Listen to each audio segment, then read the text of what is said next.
Hello chess friends and welcome to that of Chess channel and welcome back to our best chess games of all time series. So in this series we're following the best of the best chess games that have been ever played in chess history, and today I wanted to show a really brilliant game played by the legendary magician from Riga, played by the legendary Mikhail Tal against Andres Vorema back from 1971. And this game I think is very special because it's such a complicated game, and even the Stockfish engine at home has some trouble to find the best next move for both sides. And I think when it comes to complicated positions, that Mikhail Tal was simply the best player of all time. So when it comes to complications, he really loved to complicate the position. Even the tiny little inaccuracy can cost you the game, and that's why I think he loved simply this kind of game that I wanted to show today with some immortal tactics all over the board. And one particular moment I think Mikhail Tal can play a great move, and he knows that it's a great move, but still he wants to complicate the position further and further just in order to keep the game more and more attractive. So be prepared, as I always like to say, put your seatbelts on. This is really a special game. So here e4 played by Mikhail Tal. Vorema responded with the move c5, the Sicilian, knight to f3, e6, the French variation of the Sicilian, d4, c takes d4, knight to d4, knight to c6, challenging the center immediately, and we have now knight to c3. So far the three knight variation. Queen to c7, we have the Paulson variation and the so-called Bastrikov variation with the move queen to c7. This is a provocative move by black. Knight to b5, it doesn't bring you so much. Queen to b8 will happen. You have lost basically one tempo with your knight. Black has also lost tempo with the queen, but still this knight can be kicked away with the potential a6 move, so that's why it's not so good to challenge the queen here immediately. So after move queen to c7, Mikhail Tal plays so far a calm game. Bishop to e3, developing the minor pieces. We have a6 by Vorema, protecting of course now the b5 square. In the game, bishop to d3 played by Mikhail Tal, and now knight to f6.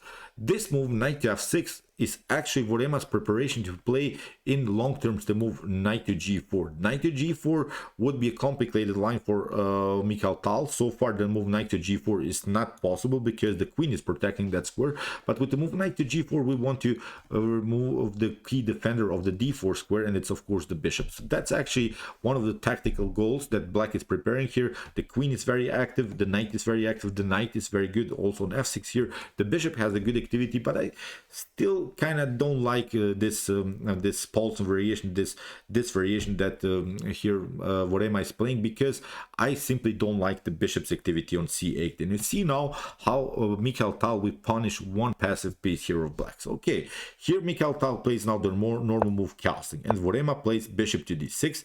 Tal plays king to h1, bishop takes h2 is not a possibility. This wasn't played in the game. You cannot play this move. It doesn't come with a check. You don't get a tempo. So here g3 is a possibility, and the bishop simply gets trapped. Although probably black can take out here, maybe f takes g3, queen to g3, but still white can include more pieces into the game, queen to f3, and white will protect this position and will continue the game with an extra piece. So that's why after move king to h1, here Vorema is preparing now, as we said, the move knight to g4. And here Mikhail Tal is already complicated things. There are not many great moves. Knight to c6 or is a possibility. After knight b takes or d takes c6, we can play now maybe the move f4 here from black's perspective. Still playable for both sides. This position, it gives equal chances. But here Mikhail Tal complicated the game with the move f4 immediately. He didn't take the knight on c6, and as we said, our main issue is a maneuver knight to g4, which is attacking the bishop on e3, and the bishop is protecting the knight on d4. So that's why here it was a risky choice by Mikhail Tal to proceed like this, and Vorema uses now this moment immediately, plays knight to g4. Tal develops with queen to f3, and Vorema simply takes. Knight takes e3, queen to e3, and if we now evaluate the position, it seems so that something went wrong here for Mikhail Tal, but actually we should consider some other options here for white. What we should notice is that Tal has finished his development. There are these three stages of the development. We have talked about these ideas many times in my videos. So the three stages of the development are of course developing the minor pieces, securing the king by castling, and also to create the rook connection by maneuvering the queen from the first rank. And Mikhail Tal did it. He has finished now all of his three development stages. On the other hand, of course, black has an activity, great activity on dark squares here with the queen and bishop battery. But what black doesn't have is a great activity of the light square bishop. Although black has the bishop pair, but still this bishop pair position has to be proven. You have to include this bishop somehow into the game.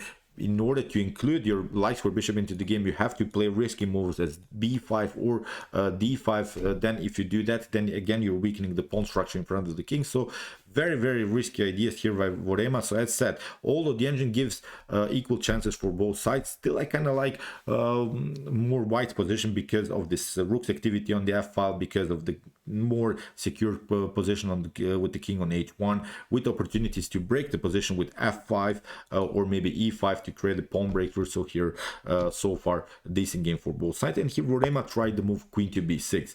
This is a great move, also so far the best move suggested by the engine, because it's a double attack against the knight on d4 and also against the weak pawn on b2. And here Mikhail Tal protects, of course, first his knight with the move knight to e2. If you take now queen takes b2, I don't think it brings it so much, because you get simply e5, and with the move e5 you get kicked away. Bishop to e7 can be played now, and I think with the move c4 we can paralyze really the whole position. We can now try rook to b1 or rook from f to b1. We can attack now also this dark squares here in the position. Maybe one of these knights can be maneuvered to b6 or d6 if the position allows it. But now I think even f5 is a great choice to open somehow the f file and get use of maybe of this rook's activity on the f file. The king is not secure, the king is still in the center, so I think white will find always great ways to attack this dangerous king's position. So after the move knight to c to e2, here Vorema didn't take out the pawn on b2. He didn't want to take this poisonous pawn. Here in the game he tried now the move e5. The move e5 is actually an idea to somehow, after potential bishop to e5 and then d6, finally to deliberate this light square bishop. But here Mikhail Tal played now a very sick idea. He played now the move queen to g3, sacrificing simply the knight. And there are not two good choices to take out the knight. Of course, the first choice is to take the knight with the knight on c6, but also with the pawn on e5. And actually, taking the knight out with the knight is much better. So knight takes d4 here is much better instead of this d takes e4, e takes d4. Pardon me. So here after move knight to d4, white can try maybe f takes e5. The problem is now after potential knight to e2 you cannot do that, because first you get queen to g7, you have to move the rook and you lose also this bishop, or you lose the knight. So the activity again on the f file is, I think, simply too much to handle for black. But black doesn't have to react like this. Black doesn't have to take the knight on e2. Black can proceed simply with the move with the normal idea bishop to c7, and I think black is much better, because if you try now queen takes g7, a rook to f8 can happen, and maybe white can include the bishop into the game. But here knight to e6 is simply protecting the position. If you try bishop takes e6, maybe queen to e6, maybe knight to f4 is here an opportunity, queen to e5. Here maybe there is this tactic, queen to f8, king takes f8, knight to g6. You get your queen back, but still after bishop to e5 black is much better. Black has two bishops for the rooks. Now d6 is simply fixing the position, and then this light square bishop will come into the game. So it's, I think, a completely winning endgame here for white. So as said, maybe knight takes d4 slightly better than this move that Vorema played. He played now e takes d4, and you see now it seems okay, we have taken a knight, but now Mikhail Tal has some great attacking opportunities. He played now queen to g7, rook to f8, then now e5. You see these two pawns are connected, these pawns are rolling towards black's king, and now you don't have so many good squares here in the game. Vorema tried the natural idea, bishop to e7, at least placing the bishop in front of the king, where the bishop at least is a great defender. So here after the move f5, of course you cannot take, the queen is still protecting the pawn on e5. In the game Vorema tried the move f6, and f6 is very risky, because Mikhail Tal wants you to play now the move f6 or d6 to weaken the pawn structure in front of the king, to weaken the pawn structure on light squares, because the only piece I think that needs improvement by Mikhail Tal is the light square bishop. The light square bishop has to somehow be included in the attack, so that's why he's challenging now Vorema to play something. And actually the best way here for to proceed for Vorema is simply to take the pawn, wait here Mikhail Tal to storm with his pawns. Okay, maybe Tal could try some ideas of knight to f4, but still I think with queen to a3, we can protect everything. Maybe you can try knight to d5, but here I think this idea is perfectly fine. King to d8, and the problem is now even if you move the knight in one particular moment, will escape here from the attack, and then I think we can even escape with our king to c7, with our king maybe even to b8, and I think black could have a decent game here. But in the game after move f5, here Vorema played now the move f6, and as we said, this move is simply weakening the pawn structure. Even if you try d6, it's not better, because it seems so that you have included your bishop somehow into the game, the likes for bishop finally, but with move e6 it's basically game over. You have to do something.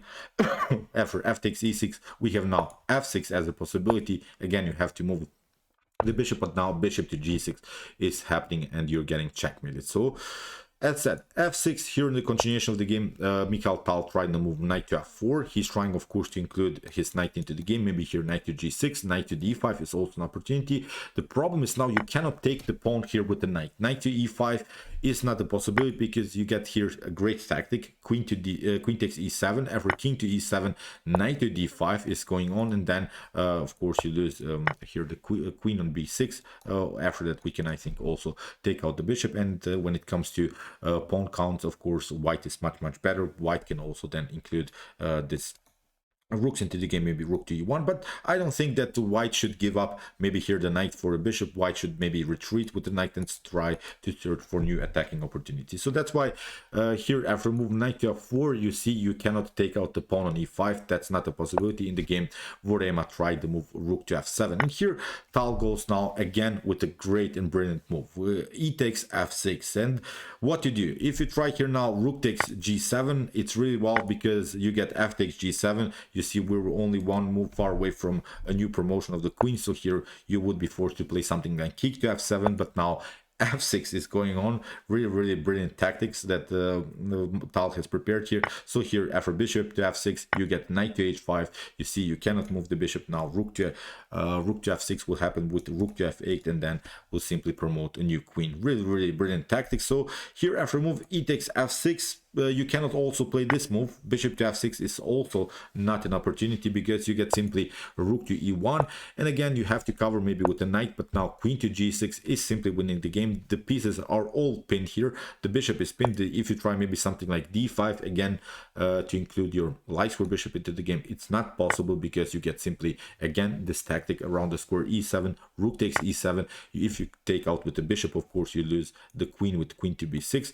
If you take, of course, with the rook, you cannot take with rook, pardon me. If you take out with the king, then you get again a new fork, knight to d5, and it's simply game over. So really sick tactics. You see how Mikhail Tal is playing this game. I'm not seeing really good ways what to do here. Here after move e takes f is here knight to e5 played by Vorema, and here a new Tal move. There are now great moves for Tal. You can play here something like pardon me, queen to h8. You can maybe force here bishop to f8, but now rook to e1 will happen. So you see white is controlling the e-file. Black is going to be destroyed on the e-file. Maybe you can try to defend with queen to c7, but here queen to h5. Every move for white is basically good. Even if you try d6 again, it's simply too late. You cannot include your bishop into the game, because knight to e6 is going to happen after something like, I don't know, bishop takes e6, f takes e6, and finally after castling we can simply take out the rook, and it's simply a winning game for white. But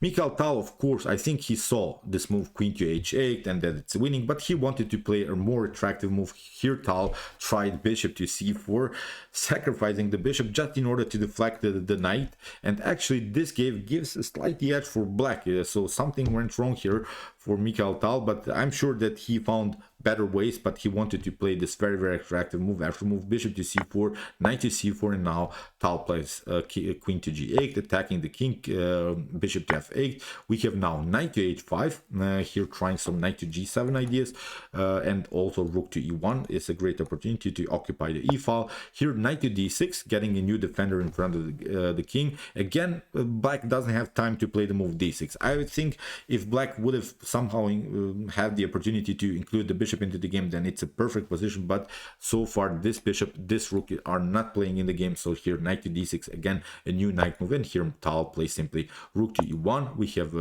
king to d8, and now rook to e7. The problem is now, of course, you cannot take rook takes e7. You get simply here f takes e7. You cannot take with the bishop because of the pin by the queen. If you take now with the king, again queen to g5, you have only one square. Here you have maybe a king to f7, but now queen to f6 is simply again winning the game. So really brilliant tactics. So let's go back here. After move rook to e7, Vorema tried queen to b5. Here Tal played rook to e1, and now queen to d5. Queen to d5 is now simply losing immediately for black. A better idea is now to play queen to a5. Queen to a5 is at least protecting the position somehow. You have to stay on dark squares here.